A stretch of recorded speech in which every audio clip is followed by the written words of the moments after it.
We always hear the words inflation, inflation, and inflation, but do we know what it means and what caused it to happen? How does it affect society? Does high inflation lead to economic growth or economic decline? What is the relationship between inflation and economic growth? Inflation is a regular phenomenon that may be described as a gradual increase in the overall price level of an economy. When this phenomenon occurs, each unit of currency buys fewer goods and services as consumer purchasing power declines. Inflation may be measured using Consumer Price Index, which shows the average change in prices for a basket of goods obtained from comprehensive expenditure information provided by households and individuals on the goods and services purchased. The Department of Statistics Malaysia stated that the CPI Malaysia recorded at 4% in November 2022. The main contributor to inflation was the food sector, which increased by 7.3% in November. Malaysia recorded a lower inflation rate compared to other countries. The system of zakat is applied by the Muslim government to overcome inflation as it ensures proper distribution of wealth to society in Islamic State in order to alleviate poverty and other social evils from society. This is directly related to Sustainable Development Goals number 1, No Poverty, which aims to eradicate poverty in all its aspects in the economy by 2030. The poverty issue in the economy arose as the purchasing power of consumers to buy basic needs declined for the lower income groups. Therefore, inflation will affect the lower income groups in a negative way. Actually, what was the reason behind inflation? Money supply. Inflation happens because of the increment of money supply, which will gradually increase the money growth, and at last, when the money supply increases, it will cause the inflation rate to also increase. Paco used the time series data for 13 nations and examined a study on the connection between money supply and inflation rate. According to his findings, a high money supply in a given nation is what causes a high inflation rate to occur. In a money market, increasing money supply will also raise the demand for goods and services. Therefore, the issue of inflation will emerge from more money being chased after fewer products and services. The exchange rate is also the reason why inflation happens. Cheng and Tan mentioned that the correlation between inflation and the exchange rate is unfavorable. There will be rises in the general level of prices when the exchange rate is defined as the rate of change between two national currencies.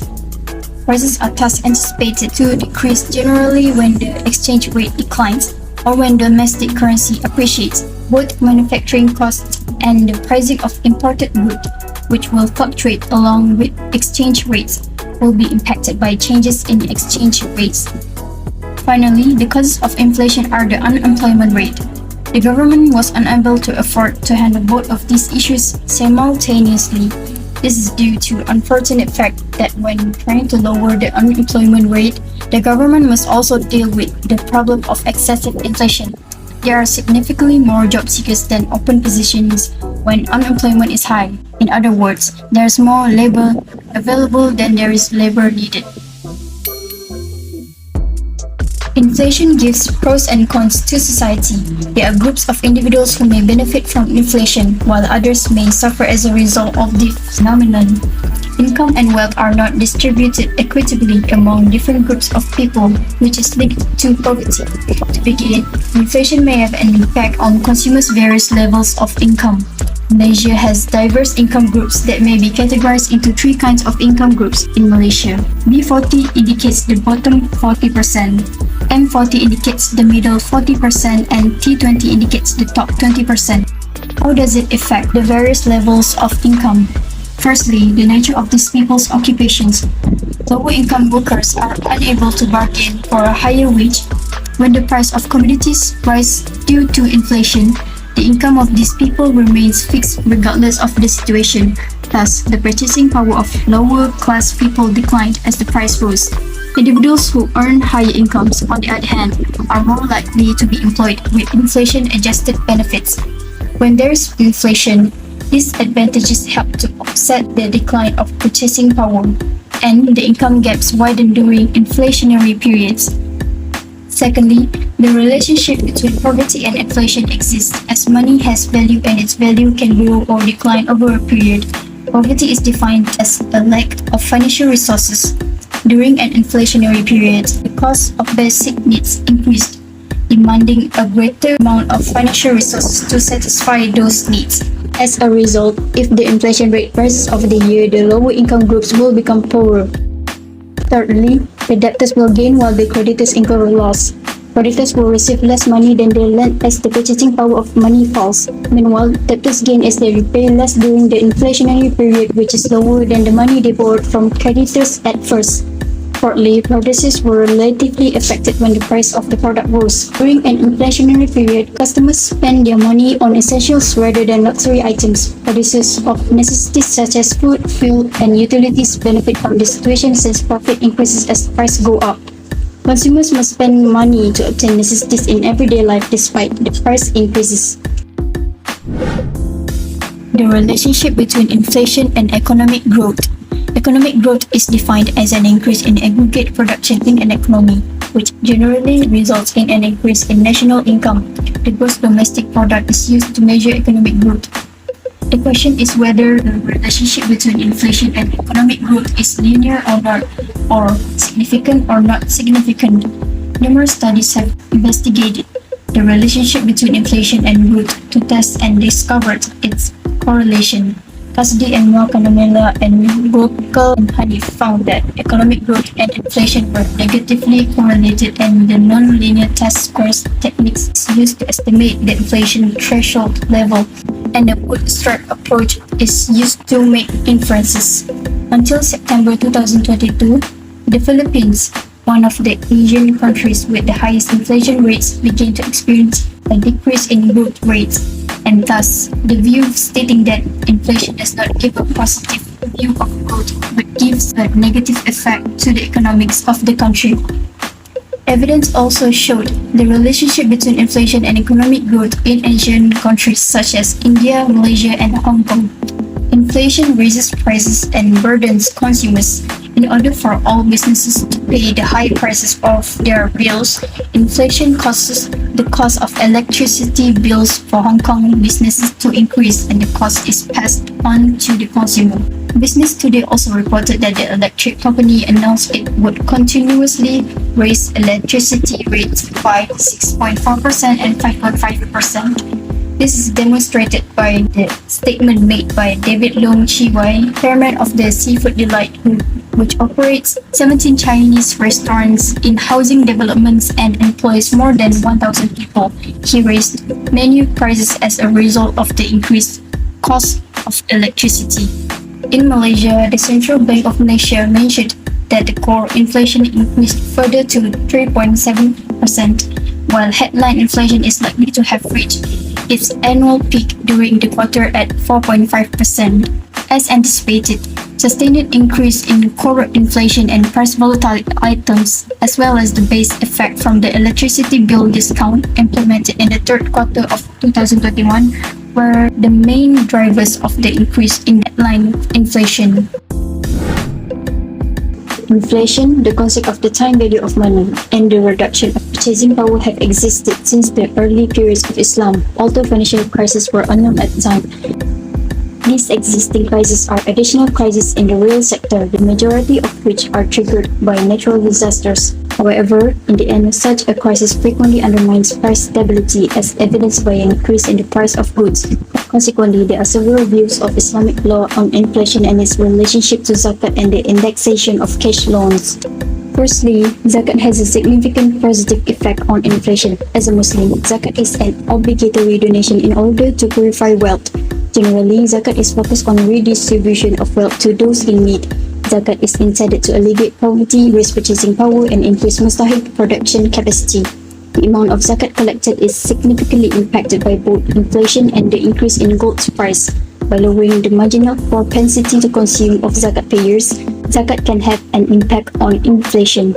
However, when the price of gold rises due to inflation, a Muslim is obligated to pay zakat on his savings since the value of his assets has reached the amount of wealth stipulated by Sharia. Inflation causes the reduction in people's purchasing power. High inflation raises commodity prices and forces people to spend a larger portion of their income on basic necessities. Muslims who are previously able to pay zakat may no longer be able to do so, and some may even become mustahik. Why does this happen?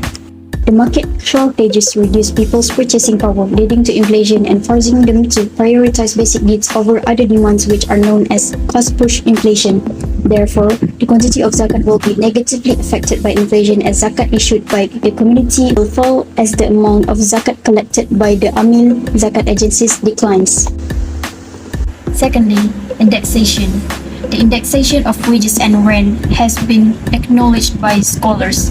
In Islamic views, the indexation of cash loans is not allowed due to riba prohibition and explicit statements in the prophetic narrations.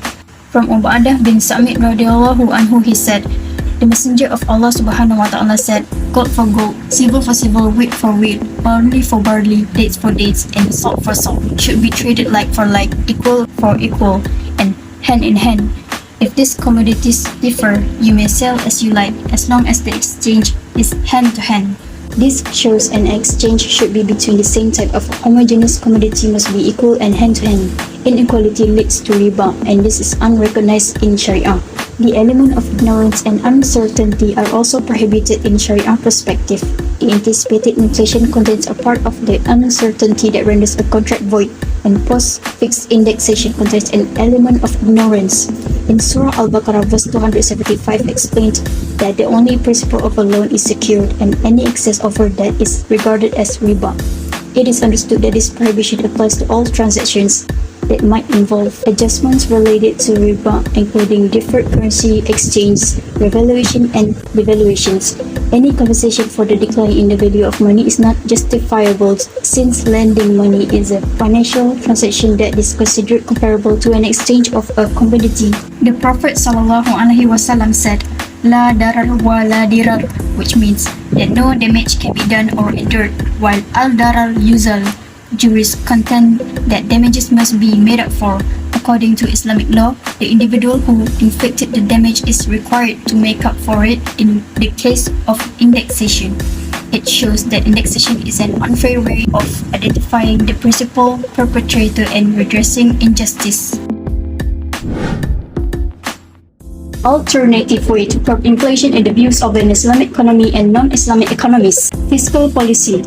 Fiscal policy is the use of government purchases, taxes, and transfer payments to stabilize the macro side of an economy. By adjusting its level of spending and tax revenue, the government can affect the economy by either increasing or decreasing economic activity in the short term. Fiscal policy in an Islamic economy would be utilized to achieve the same objectives as in non-Islamic economies, which are the economic stability, growth, and acceptable distribution, and some additional objectives. Firstly, the Islamic economic system should provide a fair measure of equality of opportunity to society for securing a decent livelihood. This is because Islam establishes a higher degree of economic equality and democracy through the basic principle that wealth should not be permitted to circulate amongst the wealthy only. Secondly, an Islamic economy will not be able to manipulate the rate of interest in order to achieve equilibrium in the money market, as Islam prohibits the payment of interest on any type of loan.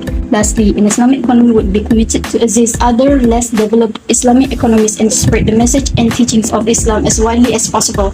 The absence of interest-based transactions and presence of a well-functioning zakah system are regarded as the two most distinguishing features of an Islamic economy. In non-Islamic economies, the government could implement contractionary fiscal policy to curb inflation, which is a decrease in government spending, an increase in tax revenue, or a combination of the two approaches. Decline in the government spending will directly decrease transfers to individual and economic activity, as individuals receive less in transfer payments. For example, if the government decreases spending on infrastructure projects, this will directly reduce aggregate demand and gross domestic product in the economy. The state may devise discriminatory penal taxes on some investments and businesses. This will trigger GDP and economic activity to decrease. In Islamic economy, the Muslim government could spend less than its reserves, increase the rate of dues on personal incomes, and make use of the reserves accumulated in Baitul Mal. The Muslim government could spend less on transfer payments. This will cause the purchasing power of the pensioners to decline and hence lead to a higher degree of economic stability. Besides, the tax system is useful and necessary to serve the socio-economic objectives of an Islamic state. Increasing the rate of dues on personal income will cause a shift in aggregate demand towards equilibrium price level. In addition, the Muslim government could make use of the proceeds of zakat and dues which were not spent in an inflationary situation. Unlike non-Islamic economies, the system of zakat is applied. This fund could be released in order to raise individuals' purchasing power and ensure social welfare in a period of depressed economic activity. In conclusion, inflation has a significant negative effect on not only the individual and society but also the nation's ability to sustainably grow its economy. The unfortunate person will find it difficult to purchase all necessary items like food, housing, and transportation. In addition, more people are getting into debt or taking out loans. Therefore, the government plays a vital role in reducing the impact of higher consumer prices due to inflation through fiscal policy. Although inflation is undoubtedly a bad thing, every effort should be taken to combat it through ways approved by Sharia. The system of zakat contributes significantly to economic growth and alleviates poverty in an inflationary condition. Hence, the government and zakat institutions should strive to enhance the efficiency in zakat collection, management, and distribution while also analyzing fiscal and monetary concerns pertaining to zakat funds, such as taxation and money supply.